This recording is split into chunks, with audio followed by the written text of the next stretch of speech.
Hi, this is Irvin Barham with Connect Financial Ministries. In this movie, we're going to explore the topic of budgeting on a variable income.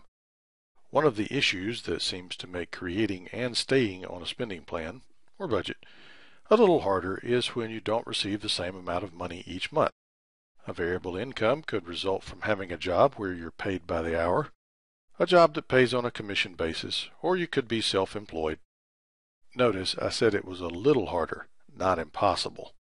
So how then do you know how much to allocate to each spending category when you don't know how much will be coming in? If you have records of your income for the past 12 months, then I suggest you look back and get an average of your income over that period. Let's look at an example from Tammy.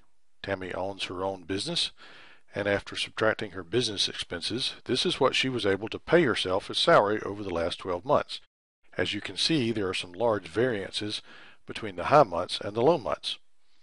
Before I started learning how to budget, had this been me, I would have been eating steak in the summer and peanut butter in the winter.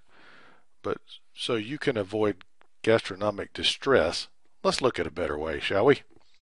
As you can see, her average salary for that period was $3,000, so that is the amount on which she uses to base her monthly spending plan.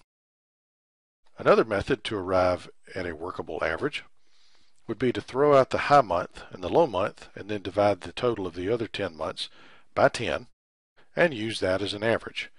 You'll notice that we zeroed out the low month of January and the high month of June. In her case, that would yield a little more conservative figure of $2,950 per month. Either method works. What you're trying to do is take some of the unknowns out of the equation. Set aside that amount each month for your salary. Any surplus over and above your average would go into a savings or money market account, something safe, to then be used whenever your income comes in lower than your average.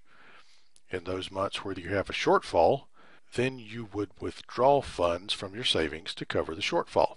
Using Tammy's average of $3,000 per month, you'll notice that her salary was $4,500 in April. So she would set aside $1,500 in a savings account, designate it in a spreadsheet, and then continue to do that until September, when her earnings were only $2,000.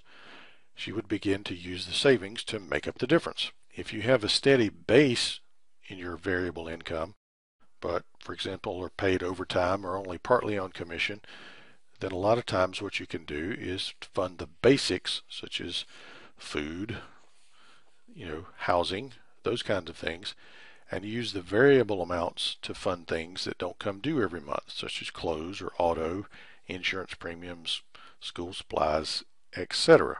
If you're just starting out and this is a slow period for you, here are a couple of suggestions to help you get started. First, develop a bare bones spending plan. In other words, determine the bare minimum it takes for you to live on by counting your fixed payments, food, minimum transportation, and other items that absolutely have to be paid. Eliminate things that are nice to have but are not necessary for you to survive. Fund your needs to the extent possible. When your income increases, you can fund the remaining parts of your spending plan. And if you need a little help, find a coach. You can do that by visiting our website at connectsource.org, or you may be able to get some pointers from other videos on this YouTube channel. Second, keep good records. Usually when I ask someone about their average income, the answer I get is, I don't know. That makes it harder to know how much to set aside. The Bible tells us in Proverbs 27:23, know well the condition of your flocks and pay careful attention to your herds.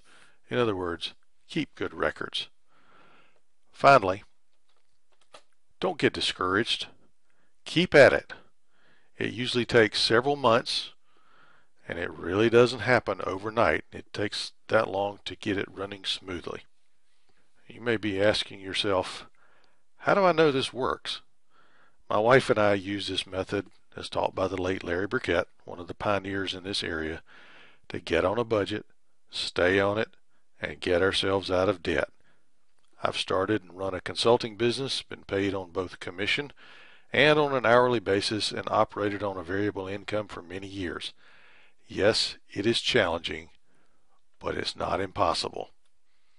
Having a plan such as this can help you or your spouse stop worrying about your finances and begin to live as God would have you to live, fully dependent on Him to provide your daily bread and doing your part as a good manager of the resources He has given you. And now for the legal disclaimer. The preceding video should not be construed as giving investment, legal, tax, or any other type of advice of a professional nature. Please consult a tax or financial professional for your personal situation. Thank you for taking the time to watch. You can visit Connect Financial Ministries at connectsource.org.